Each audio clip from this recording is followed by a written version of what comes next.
Rated M for mature.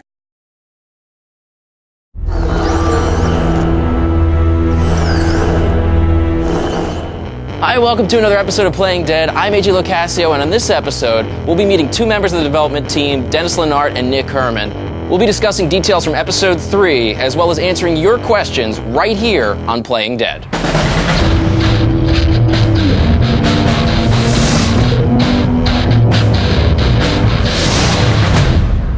Guys, thank you for being on the show today. Yeah. You're welcome. So, tell us, what exactly did you guys do on the game? I directed the episode. Basically oversaw everything from a lot of the writing to art, animation. The team makes the game. I just sit there and sleep. You just take the responsibility, right? And Nick, so you... I was the lead cinematic artist for episode 2, and basically it's just like working with Dennis and the cinematics team to... So you also did, you're pulling double duty too, because you were Glenn, if I'm not mistaken. In episode 1. I'm revealing that. Episode 1, Yeah. He sounds a lot like this, actually. So this episode, episode 2, I just played it a couple days ago for the first time, and it was dark as hell.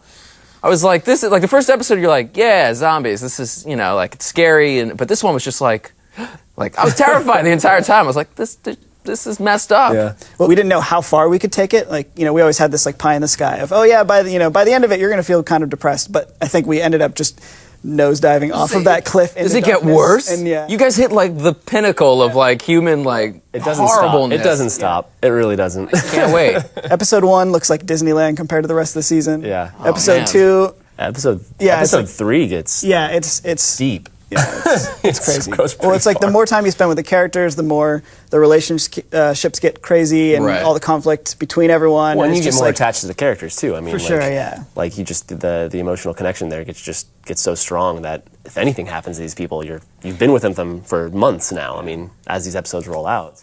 So here's something that bothers me. Mark, where the hell did he come from? Didn't want to just say 3 months later, and it's the exact same people with the exact same relationships as 3 months ago, because then it just feels like nothing happened. So Mark was kind of like a cool little addition to say, hey, our characters have been living their lives since you've been gone, and there's this whole new guy there. So psychology is clearly a humongous part of this whole game. That's a hard thing to do. One of the great things, like Telltale, is just basically a gigantic room where everyone just shares ideas all day, and so you're always trying to like one up things that other people did. When you see something cool, you're like, oh man, I want to make something cool too. Okay, I'm going to go do that and go back to your desk and think of some way to make your scene cool. And so, once it's working, when you go around and tell everyone like, hey, here's this cool bit that happens in a upcoming episode, and people are like,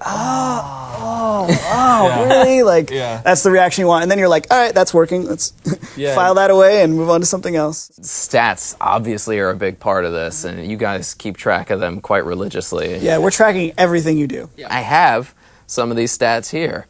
87% of people didn't shoot Jolene. This is a character, you don't know at that point, is she going to become part of my team or what? And so you're trying to give her the benefit of the doubt. And I think also at the same time, once she starts saying stuff that makes you know that she knows Danny somehow, you're kind of like, okay, I could just blow her away right now, but it's probably advantageous for me to like actually sit and listen to what she has to say and see if I get any more information. So 68% of people didn't kill Larry, which is interesting. Yeah, no, he's been nothing but a pain in the butt the entire time. Yeah, all we heard from players was, man, I can't wait to kill that guy. If I get a chance to kill that guy, I'm just gonna off him as soon as I can.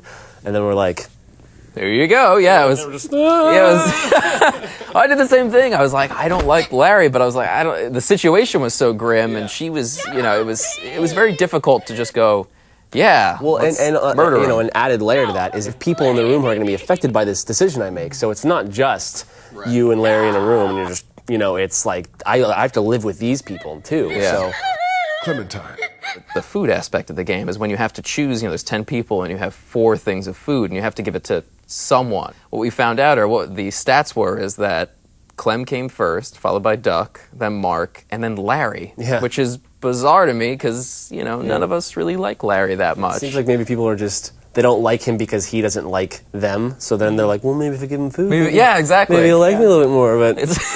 That's why I wanted to resuscitate him. I was like, if I could bring him back to life, Yeah. he'll like me more. But that's a weird thing to be like, to give him food. Yeah. St. John Brothers. We get the option to kill both of them, and apparently 83% of people didn't kill both, which to me is weird because I was like, these guys are dangerous. Yeah. I mean, yeah. Who did you guys kill? Well, I mean, I think that way that works, it seems like everyone, they get out of the meat locker, they're like super stoked, they're like, we're going to take this place back, like we're going to get revenge.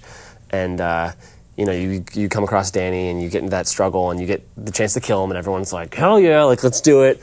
And you do it, and then there's that immediate, like, that guilt and you look over and Clementine's watching and then you realize, oh yeah, this isn't just a game about action. This is going to affect her now. Right. And I think by the time you get back outside with Lee, that's now you're thinking about that again. You're like, oh God, am I going to do this again? Like, is she going to see this twice in one night?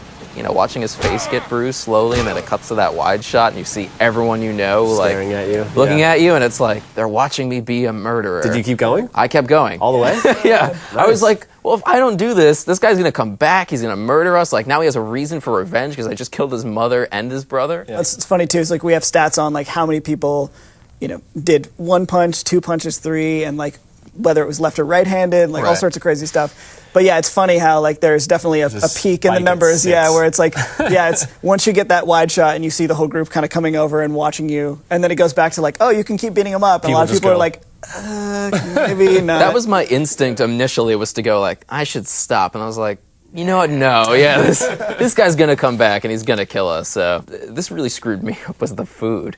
The food, when you find the car and you come upon it, apparently 56% of people chose to eat the food from the car. Take the food. I mean, which is reasonable because you show up and these people have clearly left their car on and they're, neglecting the supply they have. But I actually got into an argument with my girlfriend while I was, because she came into the room and she was watching and she was like, don't do it, don't take the food. And I was like, no, screw you. So I chose to take the food, and then like guilt set in. And I was like looking at the corner, making sure the save bar wasn't happening. I was like, and I reset the PlayStation. Oh, wow. I mean, I think it's great that people had that moral dilemma and we're so evenly split. Like, I think that's when we feel like we did a good job. Yeah. All right. It's the big question. Episode 3. What can you tell us? What hints can you drop? Overall, I mean, the rest of the season, starting with episode 3, there's stuff that if we told you, you would probably cry or throw up or want to shoot yourself, which is good. Wow. So instead I'll play the game and do that in the privacy of my own home. Good. All right. The stuff you're doing with Kenny, did you side with him or not in the meat locker? Lily by the same sort of other side of the coin. You're definitely going to meet some new characters, including a young couple, Krista and Omid, which means that Lee will definitely have some trust issues to deal with, especially after what happened with the St. John's and the Bandits in episode 2. People will die. I mean, this is Walking Dead. It's just part of how it is and what happens, and how responsible are you for their deaths too is another thing that we're gonna be seeing. Great. All right. So my favorite part is Q&A, questions from fellow Telltalers. Sure. Hey, questions. All right. So Tyler J asks, is the game going to be available as a disc that he could buy in a store? Oh, absolutely. Oh yeah. Yeah. Right. Well, I mean, once we finish the season, we will want to get it out to everyone who prefer to have it in one big, in a nice big box and everything they can play back to back. Our friend Patrick asks, is there going to be any romance budding between Carly and Lee?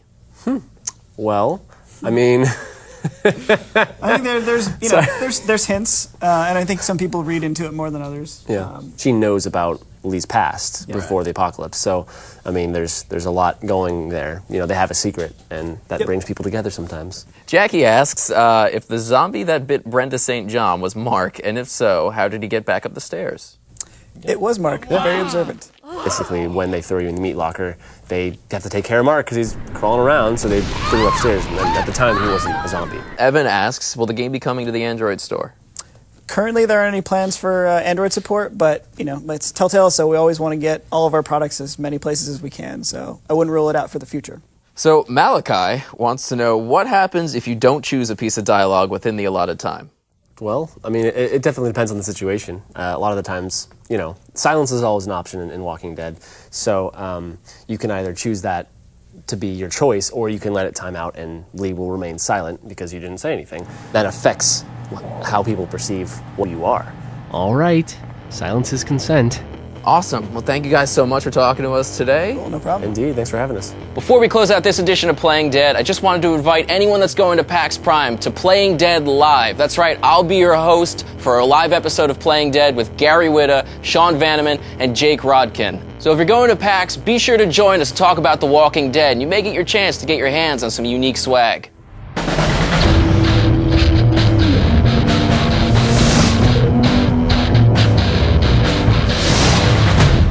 Walking Dead is slowly going to turn into just counseling sessions for you. Yeah, it's kind of more exactly. and more disheveled. So I just played through episode 4. You have like an IV. That's how this is going.